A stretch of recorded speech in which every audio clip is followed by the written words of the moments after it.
Well, we're all tied up here at Monster Energy AMA Supercross and FIM World Championship. James Stewart has done it. 6 straight wins. He leaves California deadlocked with Chad Reed on points. What a comeback for the number 7.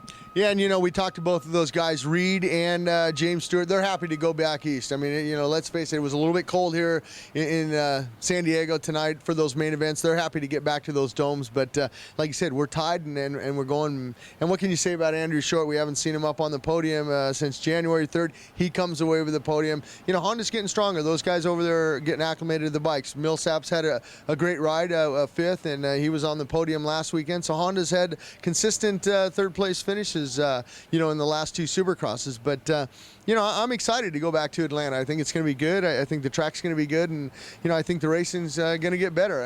It's Chad Reed's going to step up here. He's happy. He's going to be home in Florida. He's going to be in his own bed. But then, of course, James Stewart's going to be home and in his bed. So I don't know. James, it was a magical night. We talked about it on the broadcast for James Stewart. He could do no wrong. And, Chad Reed had good starts tonight. He was out there. It's just flat that James Stewart, it was his night. And Chad knows that. And Chad's had those nights in his racing career. And he's had them earlier in the season in Anaheim when he went down the first turn, comes all the way back up to second and right on James Stewart. So this championship isn't over.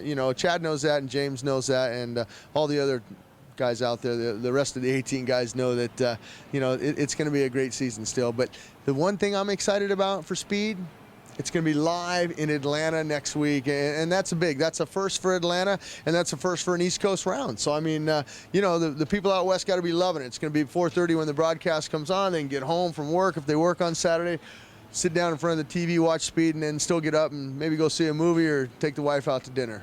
You mentioned the 18 other guys out there. Before we get to the lights class, I just want to mention that battle behind Reed and Stewart. So many guys, and now we threw Michael Byrne and Brock Kepler in, who rode brilliantly at parts tonight. Filippoto put in a solid run for 4th. Millsap's another solid run for 5th. Kevin Windham was in that battle as well. It's deep. And how about Michael Lessie? Yeah. Michael Lessie comes away with the 6th, and we're seeing him each and every weekend. He's getting better and better. He's still good on those starts. He gets those starts, but that 6th place, I know he's going to be happy with it. Suzuki's got to be happy with it. His mechanic, Tim McAdams, he gets to see his bike up there in the 6th.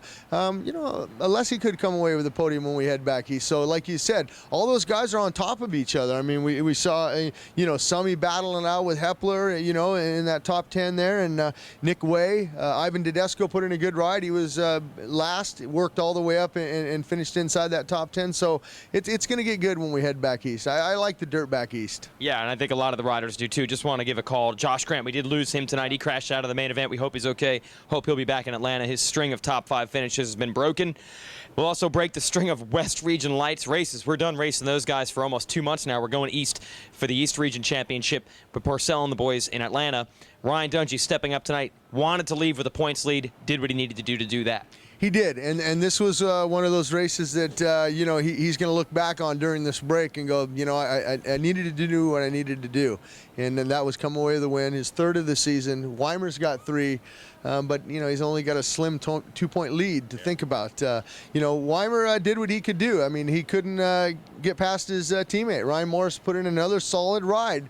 Mitch Payton, like we said, he knows how to pick him, and he picked Ryan Morris, and Ryan Morris is rewarding him with all these podiums. And Weimer, like I said, he did what he had to do tonight to finish up in that 3rd and only lose. Remember, he came in here with a 3-point lead.